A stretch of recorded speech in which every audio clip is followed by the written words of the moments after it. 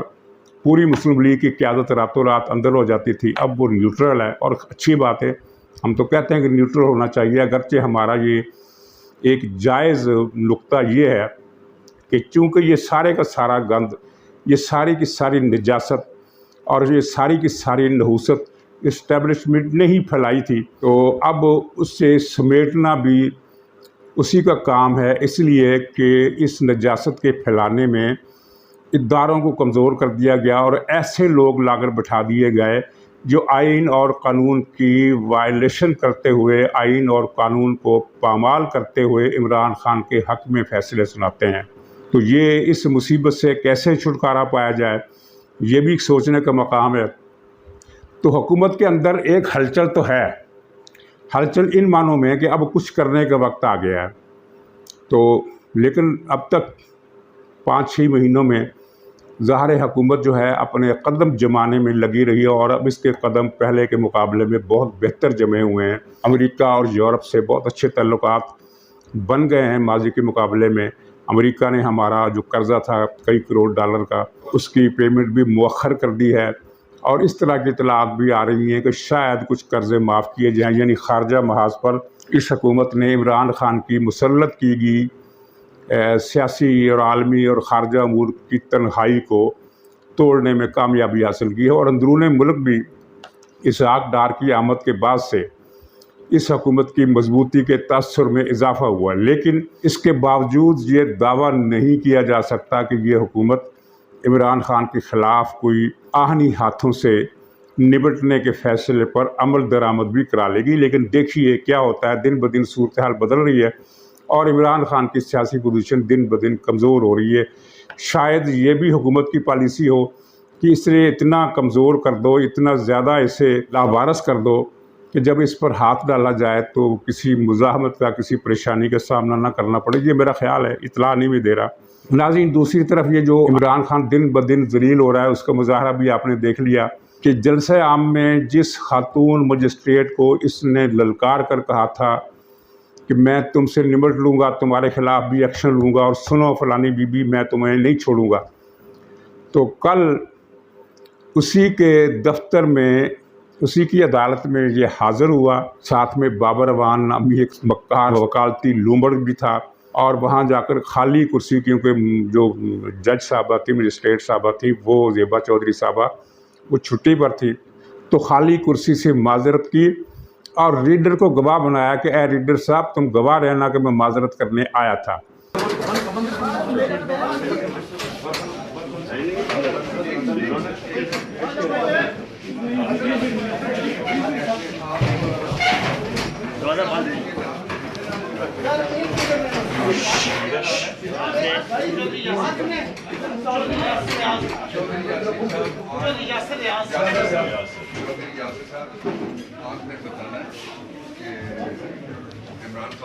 Madam زیبا کو بتانا ہے کہ عمران خان آیا تھا اور معذرت کرنا چاہتا تھا کہ ان کی الفاظ سے کوئی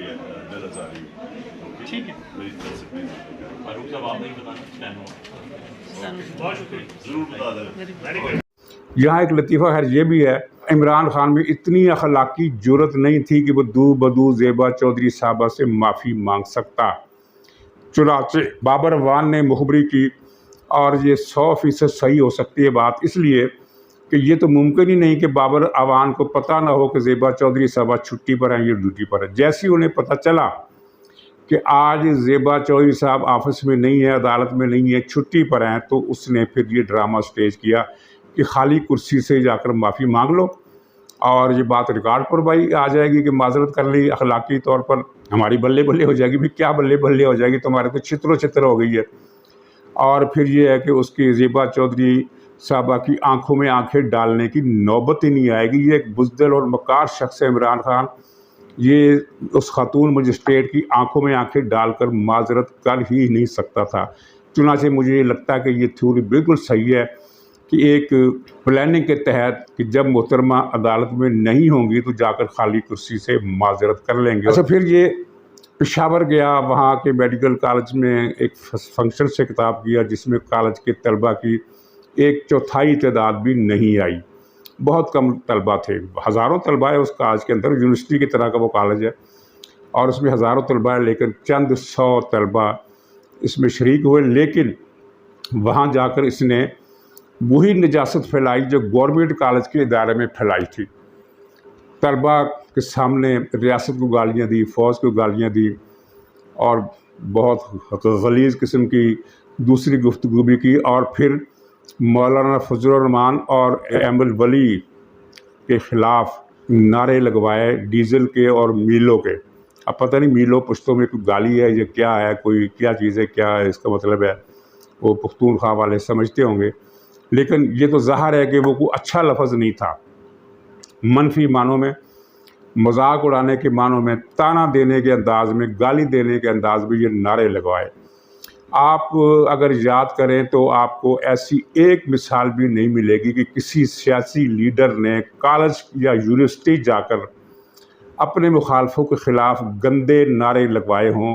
یہ مثال عمران خان نے قائم کی ہے۔ پہلے گورنمنٹ کالج میں اس نے غلاظت بکھیری، اور وہ اس کا جو غلیظ پرنسپل تھا، وائس چانسلر، کیونکہ یہ گورنمنٹ کالج اب یونیورسٹی ہے، کسی زمانے میں یہ صرف کالج تھا، تو وائس چانسلر جو اس کا تھا، اس کی ملی بھگت سے اس نے گورنمنٹ کالج میں یہ گند اور غلاظت پھیلایا، اور وہی غلاظت اور گندگی اس نے پشاور کے کالج میں بھی پھیلائی، اور لوگ دیکھتے رہ گئے کہ پاکستان میں یہ ہو کیا رہا ہے۔ پھر اسی جلسے میں اس نے فوج پر بھی حملہ کیا، اور پھر ایک مرتبہ کہا کہ جو نیوٹرل خود کو کہے وہ جانور سے کم نہیں ہے، وہ جانور ہے۔ خاصے عرصے کے بعد اس نے نیوٹرل اور جانور کو ہم معنی کے انداز میں استعمال کیا ہے اور ان کو ہم معنی قرار دیا۔ اس سے پہلے جب شروع میں اس نے یہ ٹرم چلائی تھی تو پھر بیچ میں 2-2.5 مہینے اس نے جانور کا لفظ استعمال نہیں کیا تھا، اس کے بجائے میر جعفر، میر قاسم، اس طرح کے نعرے لگائے تھے۔ لیکن کل فوج کو پھر یہ پڑا سیدھا اور اسے جانور قرار دیا۔ اس کا مطالبہ ایک ہی سمجھ میں آتا ہے کہ یہ جو حکومتی اتحاد ہے اس کو ہٹاؤ اور مجھے دوبارہ وزیر اعظم کی گدی پر بٹھاؤ۔ لیکن بات یہ ہے کہ اس کی 5-6 مہینے کی سیاست جو ہے وہ مکمل، اس کا جو انجام ہے وہ ایک ناکامی کی شکل میں ہے، اور اب اسے رستہ سجھائی نہیں دے رہا، تو یہ سمجھ رہا ہے کہ میں یہ انارکی کی فضا پیدا کر کے کوئی ایسے حالات پیدا کر دوں کہ نہ کھیڈا گے نہ کھیڈن دیں گے، سب کا ستیہ ناش کر دوں گا۔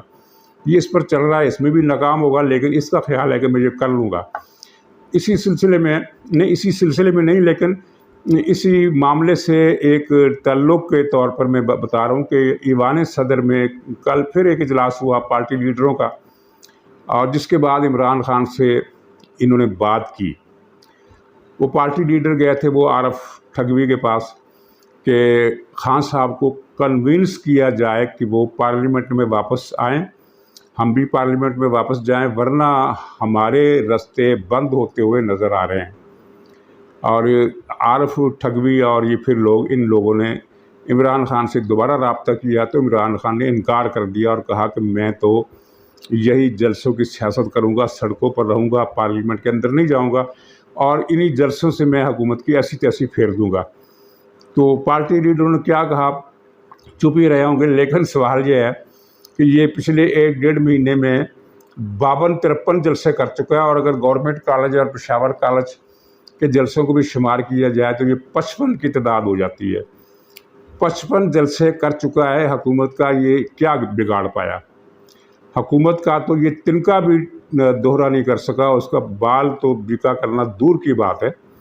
یہ اس کا ایک تنکا بھی نہیں توڑ سکا۔ اس جلسے کرنے سے اسے کیا ملے گا؟ یہ اس کی خوش فہمی ہے یا اس کی ضد ہے یا اسے کہیں سے آس ہے، جو بھی ہے، لیکن وہ یہ سمجھتا ہے کہ مجھے جلسے کرتے رہنا چاہیے، مجھے سڑکوں پر رہنا چاہیے۔ اس کے پیچھے ایک وجہ تو وہ ہے جو سب لوگ بتا رہے ہیں کہ اس کا یہ خیال ہے کہ اگر میں سڑکوں پر رہوں گا تو مجھے نہ تو یہ گرفتار کر سکیں گے، نہ یہ نااہل قرار دے سکیں گے، نہ یہ مجھ پر کوئی ایسا مقدمہ بنا سکیں گے، دباؤ ایک بڑھتا رہے گا۔ لیکن حقیقت اس کے برعکس ہے۔ حقیقت یہ ہے کہ عمران خان کی گرفتاری